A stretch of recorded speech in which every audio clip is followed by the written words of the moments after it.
ప్రవచనాలు చూస్తున్న పెద్దలు, మా పైన నిజమైన ప్రేమ ఉన్న వ్యక్తి యోగేష్ ప్రభు గారికి మాట్లాడవలసిందిగా కోరుచున్నాను.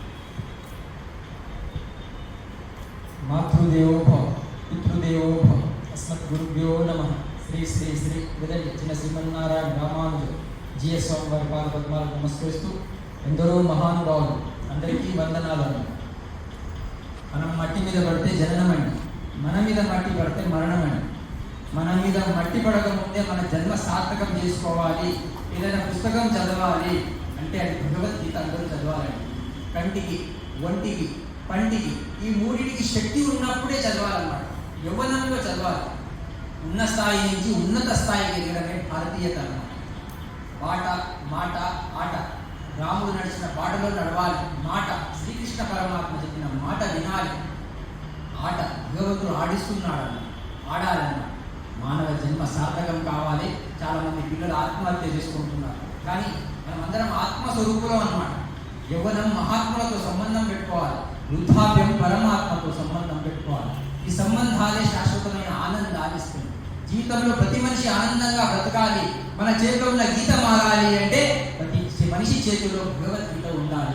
మానవుడు తరించాలి అంటే మా అంటే అమ్మలో మా అని, అమ్మ అంటాం మా, నాన్నలో నా అండి, గురువులో ఊ అండి, దేవుడిలో డు.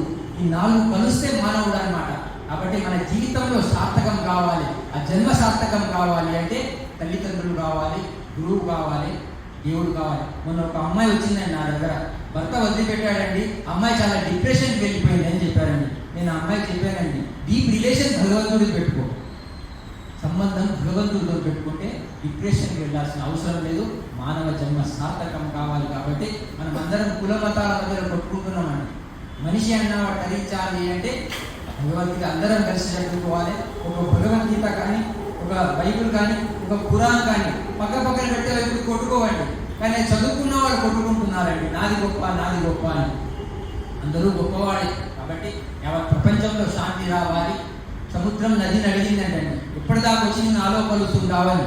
అప్పుడు అసలు నది చెప్పిందంటండి, ఎప్పటి వరకు నువ్వు తీయగా మారావో అప్పటిదాకా నేను వస్తూ ఉంటా అని. కాబట్టి టైగర్ అంటే గొప్పవాడు కాదండి, ట్రై చేస్తే గొప్పవాడు అవుతారు. కాబట్టి మనం అందరం కలిసికట్టుగా శ్రీమద్ భగవద్గీత సంపూర్ణ పారాయణం, సంపూర్ణ జీవితాన్ని ఆనందంగా గడపాలి అంటే అందరూ కలిసికట్టుగా ఈ కార్యక్రమం చేద్దాం. కులం లేదని ఎవరిని అడగొద్దనుకున్నా,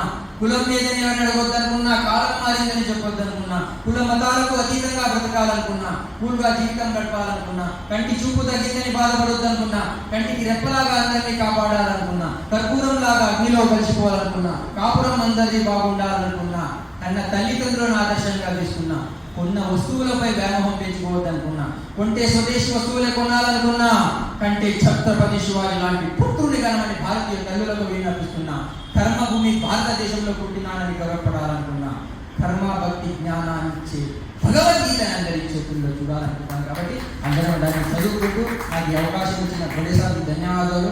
వారి పేర్లలో ఒక బడే ఉందన్నమాట. కాబట్టి వారికి ఒక మనసు ఉన్న వ్యక్తి వారు. ఇలాంటి మనిషిని నేను చాలా తక్కువ చూశాను. ఇంతమంది మహానుభావులు అందరినీ ఒక వేదికపై తీసుకుని వచ్చారు. కాబట్టి అలాగే మంచిని మైక్లో చెప్పాలంట, చెడుని చెవులో చెప్పాలంట.